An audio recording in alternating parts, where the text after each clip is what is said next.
Hello friends, welcome to our channel. दोस्तों, क्या आप जानते हैं कि कोई व्यक्ति इतना भी लकी हो सकता है कि एटम बम के अटैक से भी बच जाए, वो भी एक नहीं दो दो बार।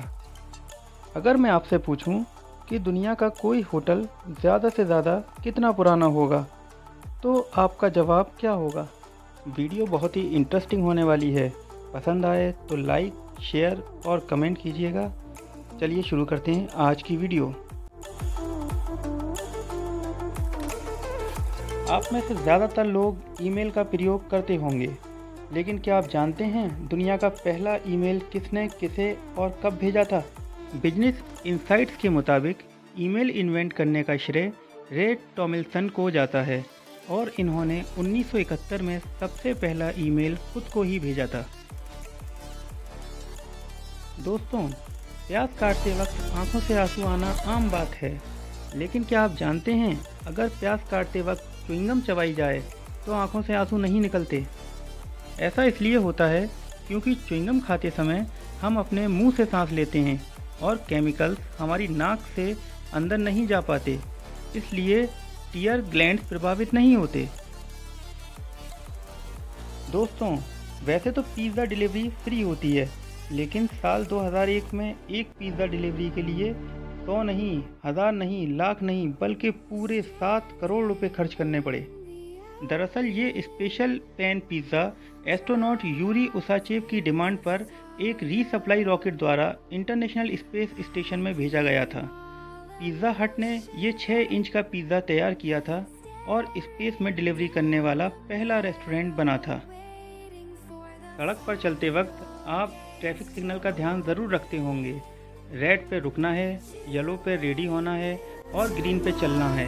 लेकिन क्या कभी ऐसा भी हो सकता है कि आपको रेड और येलो लाइट तो दिखे लेकिन ग्रीन गायब हो? जी हाँ, जापान की ट्रैफिक लाइट्स में आपको ग्रीन लाइट की जगह ब्लू लाइट ही दिखाई देगी। दरअसल सैकड़ों साल पहले जापानी भाषा में सिर्फ ब्लैक, वाइट, रेड और ब्लू कलर के लिए ही नाम होते थे और ग्रीन के लिए भी लोग ब्लू ही बोलते थे, इसीलिए वहाँ ग्रीन लाइट प्रचलन में आ गई है। अगर मैं आपसे पूछूं कि दुनिया का सबसे पुराना होटल कितना पुराना है, तो शायद आप कहेंगे 100 साल या 200 साल। लेकिन ये जानकर आपको आश्चर्य होगा कि जापान स्थित निशियामा ऑनसेन होटल दुनिया का सबसे पुराना होटल होने का वर्ल्ड रिकॉर्ड रखता है और ये होटल 100 नहीं, 200 नहीं, बल्कि पूरे 1300 साल पुराना है और ये अब तक 52 पीढ़ियों के हाथों में रह चुका है। अगर मैं आपसे पूछूं कि क्या कोई मरा हुआ इंसान घुड़दौड़ जीत सकता है, तो शायद आप सोचें ये कितना स्टूपिड सवाल है। लेकिन आपको ये जानकर आश्चर्य होगा कि 14 जून 1923 को फ्रैंक हेज नाम के एक जॉकी ने मृत होने के बावजूद अपनी आखिरी रेस जीत ली थी। दरअसल उन्हें रेस लगाने के दौरान ही हार्ट अटैक आ गया था और उनकी तत्काल मृत्यु हो गई, पर बावजूद इसके उनका घोड़ा लगातार दौड़ता रहा और रेस में अव्वल आया। इस तरह फ्रेंच मृतक होके भी रेस जीतने में दुनिया के एकमात्र इंसान बने।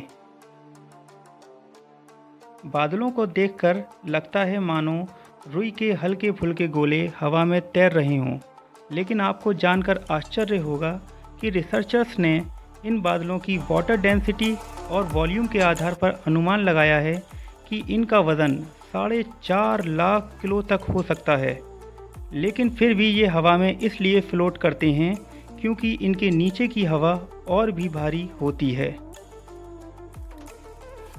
क्या कोई इतना भी लकी हो सकता है कि एटम बम के अटैक से भी बच जाए, वो भी एक नहीं दो दो बार? यकीन करना मुश्किल है, लेकिन जापान के सुटोमू यामागुची एक ऐसे ही भाग्यशाली व्यक्ति हैं।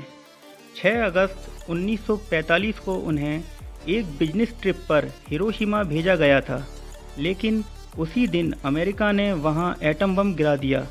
यामागुची का चेहरा और हाथ झुलस गए। चमत्कारिक रूप से वह मरने से बच गए और वापस अपने घर नागासाकी चले आए। 3 दिन बाद अमेरिका ने वहां भी एक एटम बम गिरा दिया। इस हमले में उनका घर बर्बाद हो गया और सौभाग्य से उस वक्त वो और उनका परिवार ऐसी सुरक्षित जगहों पर मौजूद थे कि सब के सब बच गए। जर्मनी की university of Freiburg and imperial college की हालिया रिसर्च में खुलासा हुआ है कि जिन लोगों के हाथों और पैरों में 6 उंगलियां होती हैं, वे 5 उंगलियों वालों की अपेक्षा काम को ज़्यादा बेहतर तरीके से अंजाम देते हैं। उनका दिमाग 5 उंगलियों वालों से ज़्यादा तेज़ गति से काम करता है, साथ ही हर काम में वे बेहतर संतुलन बनाए रखते हैं। चांद पर पहला कदम रखने वाले एस्ट्रोनॉट नील आर्मस्ट्रॉन्ग को पता था कि इस मिशन पर उनकी मौत भी हो सकती है, इसीलिए वो अपने परिवार को फाइनेंशियली सिक्योर करना चाहते थे, पर रिस्क अधिक होने के कारण उन्हें किसी भी कंपनी ने लाइफ इंश्योरेंस नहीं दिया। इसीलिए उन्होंने मिशन पर जाने से पहले सैकड़ों ऑटोग्राफ साइन किए, ताकि यदि उन्हें कुछ हो भी जाए तो उनका परिवार उनके इन ऑटोग्राफ्स को बेचकर पैसा कमा सके। तो फ्रेंड्स, कैसी लगी आज की हमारी ये वीडियो?